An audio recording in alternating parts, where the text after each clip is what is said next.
Have you ever heard the term navel gazing? It originates from the ancient Greek practice of staring at one's own navel as a form of meditation for some reason. But in recent times it refers colloquially to self-indulgent or excessive contemplation of oneself or a single issue at the expense of a wider view. And I can think of no better example of that than current transgender ideology. Have a look at this TikToker that goes by the name Spit the Dude.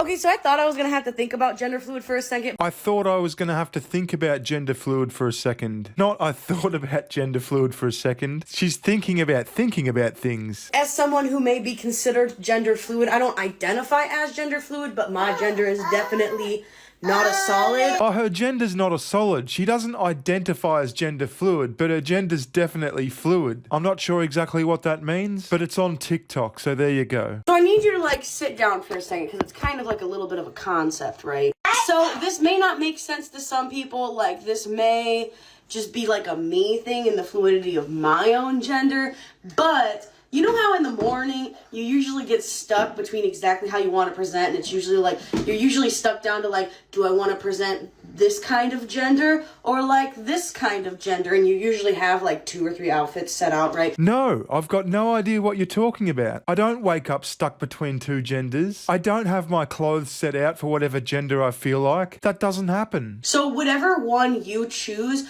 perceive me as the other one for that day. Whichever gender I choose, perceive you as the other one for that day. Well, how do you know which gender I'm going to choose? And anyway, I didn't think you could choose gender. I thought you just were a gender. This is all coming apart at the seams, man. And it doesn't have to be like masculine or feminine. Like you could, like, you know, sometimes you're just stuck between 2 masculine genders. No, I'm never caught between 2 masculine genders. What does that even mean? But like sometimes you're stuck between 2 feminine genders. Just whichever one you choose that morning, I'll be the other one. Okay, like I said, ladies and gentlemen, navel gazing. Sometimes she's caught between 2 masculine genders and sometimes she's caught between 2 feminine genders.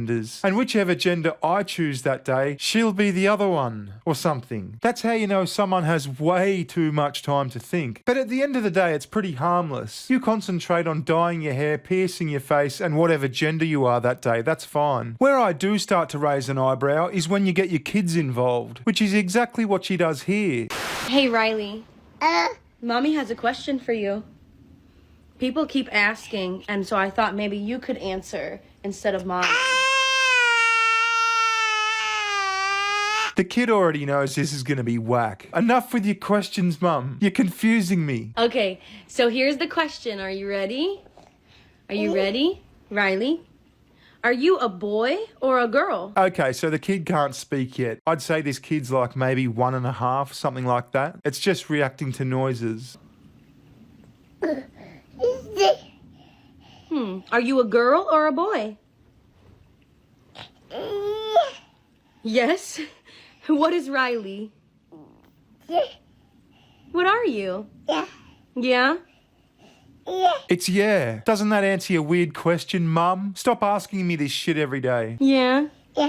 Are you a boy? Are you a girl? Yeah? Are you both? Both? Okay, that's fine. You can be both if you want to. The kid didn't confirm both. The kid copied the last thing that you said, after you continually ask the question several different ways.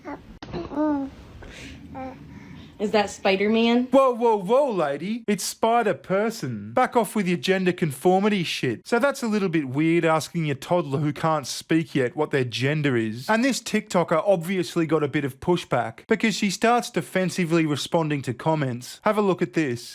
It always cracks me up when somebody tries to make the argument of like, well, it's not scientifically correct to teach your child to, outside of the gender binary, but like, do y'all forget that intersex people exist? No, I haven't forgotten that. Is your child intersex? I doubt it, because it's a very, very rare condition. And people who are intersex generally show either stronger masculine or feminine traits. I mean, if your kid is truly intersex, which I doubt, then why not just leave them alone and let them be a kid for now? I mean, unless there's severe physical issues going on down there that need to be addressed. But like I always say, intersex is not a gender. It's a physical abnormality. That doesn't mean you're non-binary or gender fluid. Like, and they exist outside of the binary by nature? Yeah, see, I thought she was going to say that. They don't exist outside the binary. They were born with a very, very rare abnormality. And I know that some people's argument is like,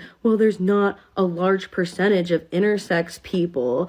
But, like, when you really look at it, like, just about the same amount of intersex people exist as, like, gingers. See, it all comes back down to this navel-gazing thing. She thinks way too much about her gender, she thinks way too much about her kid's gender, and she dyed her hair red because she's so unique and different, guys. And when we're talking about hair colors, we don't exclude red hair.